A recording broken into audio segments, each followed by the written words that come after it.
The very first convention of her broadcast was the one that came first that year, the Republican convention in Cleveland, Ohio. The Republicans renominated incumbent President Calvin Coolidge, and then nothing else happened. I mean, it was historic because it was covered on the radio for the first time, and technologically that was an exciting thing.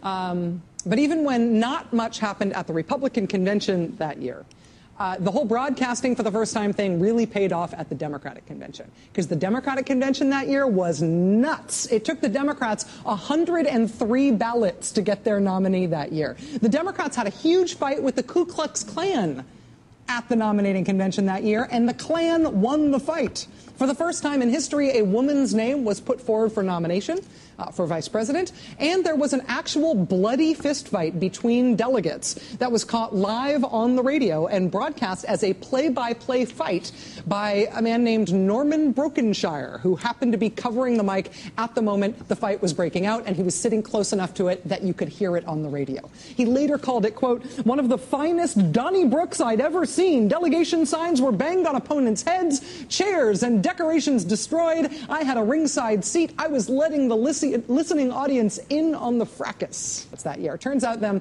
being divided to the point of beating one another bloody on the convention floor and taking sides both against and for the Klan did not carry the Democrats very far into the general election that year. They got beat to a pulp by Calvin Coolidge. But they are often a concern, and they have been a vexing concern for the planners of this year's convention for the Republican Party. Has chosen to swim in the same sewage of Donald Trump. That's why his campaign has allowed the liberal use of code words. And these numbers help explain the depth of racial polarization that we're seeing in the Romney campaign. So now time to give him proper credit for being a brutally cold and calculating politician. Because if we're to accept that Mr. Romney does not harbor any racial hatreds that tap into racial stereotypes. Racial identity politics is now the #1 strategy of the Romney campaign. As the Republican National Convention starts, Mitt Romney's lies to scare old white voters about President Obama are starting to work.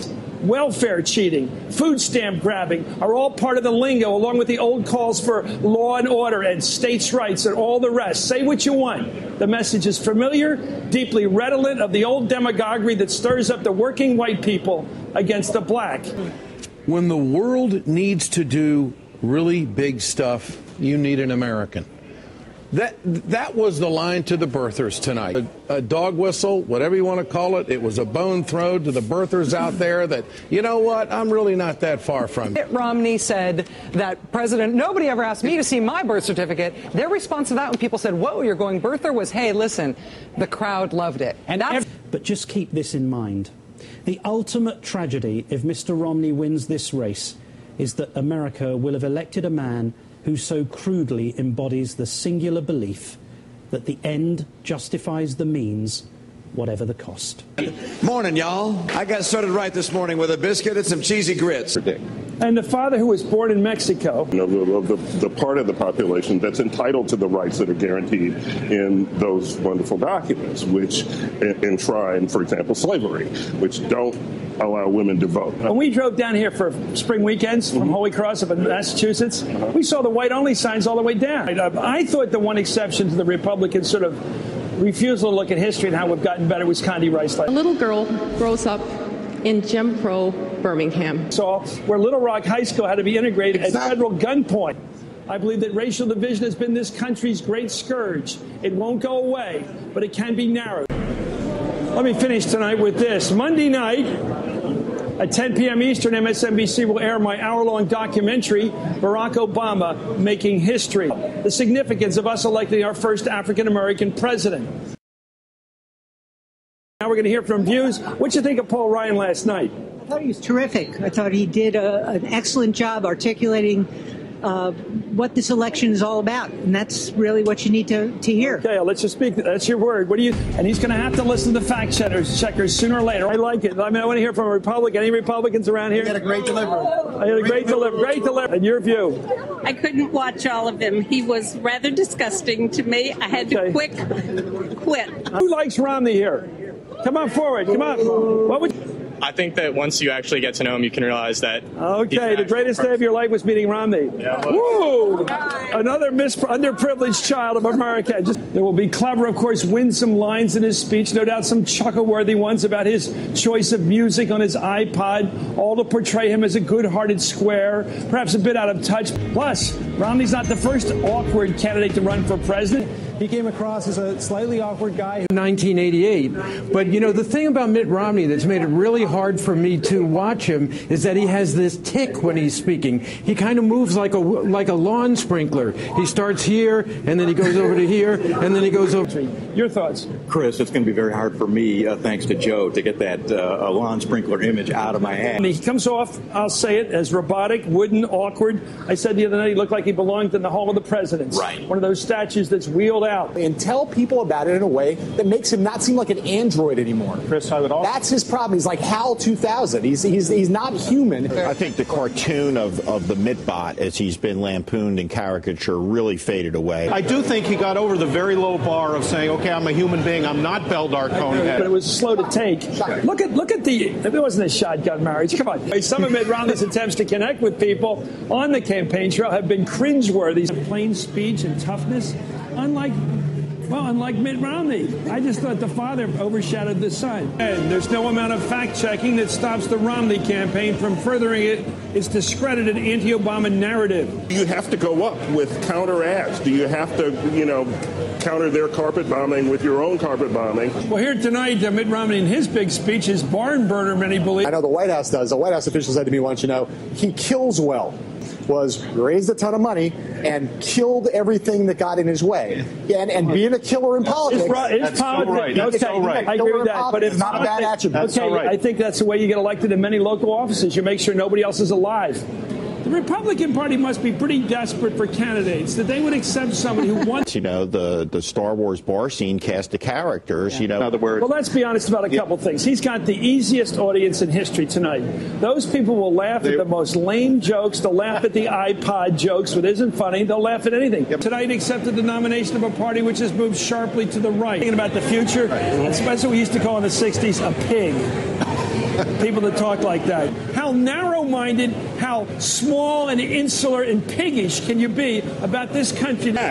He changes. I know. I think that's business. But he becomes the guy who laid you off.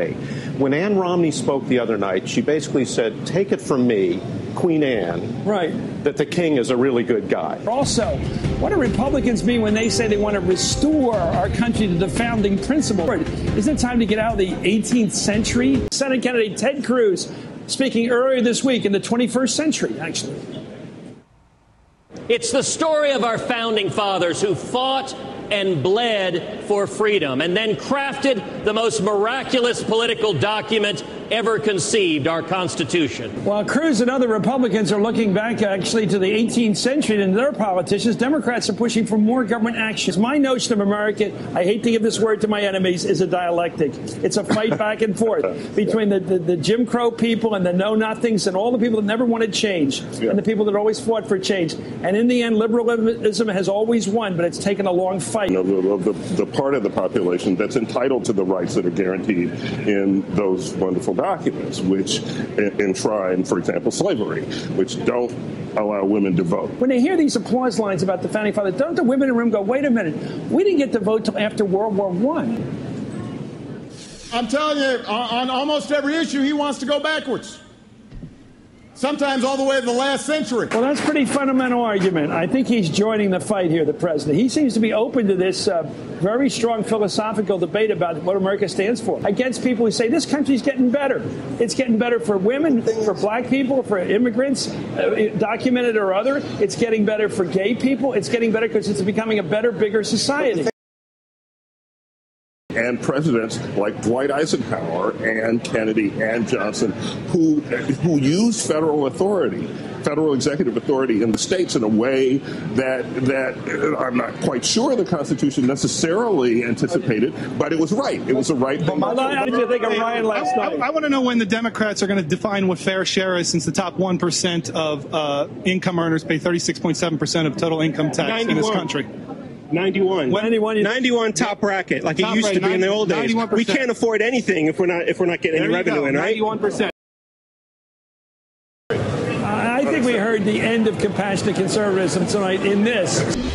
That united America will care for the poor and the sick, will honor and respect the elderly, and will give a helping hand to those in need.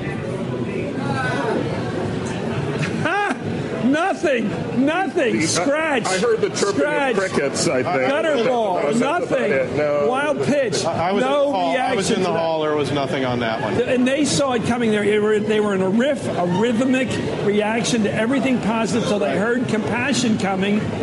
Clammed up. That united America will care for the poor and the sick, will honor and respect the elderly, and will give a helping hand to those in need. That America is the best within each of us.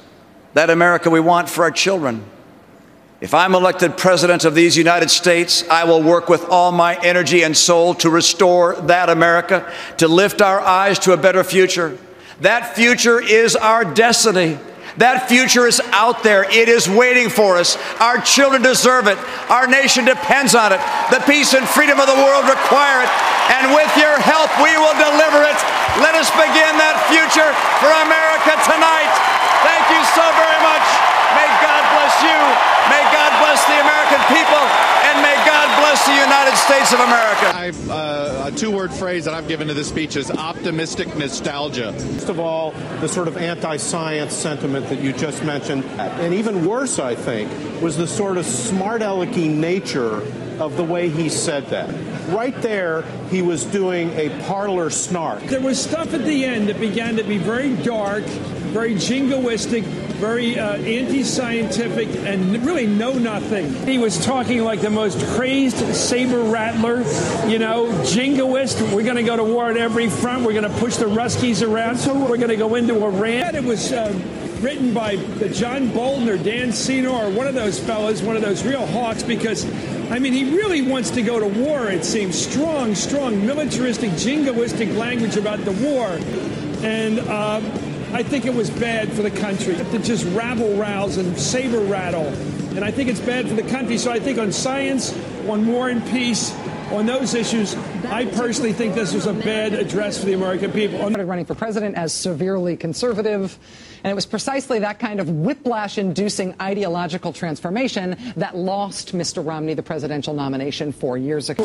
That was almost incomprehensible. He seemed to believe that Mitt Romney's own position is bring the troops home tomorrow morning, which of course it isn't. It's keep them there forever. Movie, the outlaw Josie Wales, who was a nonconformist, would not give up, was a rebel, wanted to keep fighting all the way, and was an outlaw. Yeah. And so, I mean, right then, that pairs right, squares right with this saber rattling that Chris was talking about. I don't know. It's fair. I don't. Well, it started. Well, Clint Eastwood is 82 years old, and I think that I don't know if that's what was going on there. That was the weirdest thing I've ever seen at a political convention in my entire life.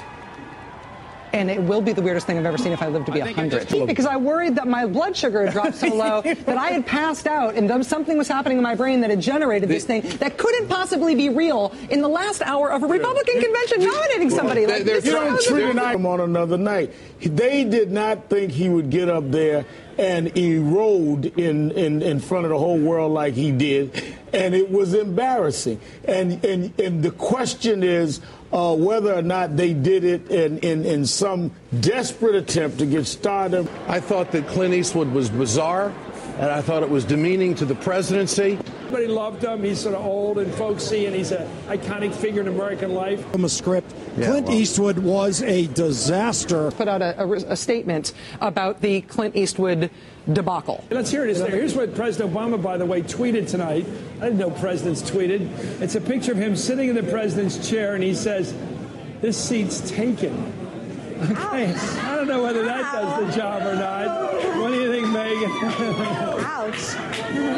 He didn't seem like the guy who put a dog on top of the car. There's no question about that. That might be gone now. But they should have done more dog stuff. They should have done more dog stuff. They should have done more dog stuff. This is hardball. Play some politics. Play some politics. Play some politics.